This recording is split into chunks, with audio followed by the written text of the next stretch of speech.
আজ ফের কবিতা পাঠের আসরে গড় জীবন। খুব বড় বড় কিছু বাড়ির মুখোমুখি হবার সুযোগ পেয়েছি কয়েকবার। তবু সেসব বাড়ি কেন বড়, কতটা বড় তা জানা বোঝা হয়নি। সে বাড়িতে মোট কতগুলো ঘর, কোন ঘরে কতগুলো দরজা জানালা, কি তাদের গথিক বা ফ্যাশন তা জানার পথে যাওয়া হয়নি। কোন ঘরে কে থাকে, কতদিন ধরে থাকে, আগে কে কে ছিল, পরে কে কে থাকবে, সেসব জানার বাসনা জাগার সুযোগ হয়নি।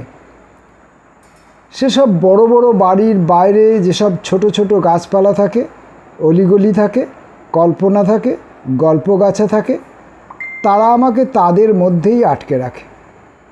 অথচ বড়োর ভেতর যেমন ঢোকা হয়নি, ছোটদের ভেতরেও ঢোকা হয়নি বিন্দু মাত্র। যা কিছু ছোট, যা কিছু বিন্দুর মতো, ছোটত্বের ক্ষমতায় তারাও যে মোটেই ছোট নয়। বড় দেখা হলো না, ছোট দেখা হলো না, অংশকে দেখা হলো না, দেখা হলো না সমগ্রকেও। আর তা হলো না বলেই নিজেকেও দেখা হলো না, জানা হলো না। এই রকম যাবতীয় অজানার গৌরবহীন গৌরব নিয়ে জীবনকালকে খরচ করে চলেছি সম্ভাবনাহীন আরও কিছু অস্বপ্নের মতো স্বপ্নের দিকে। নমস্কার।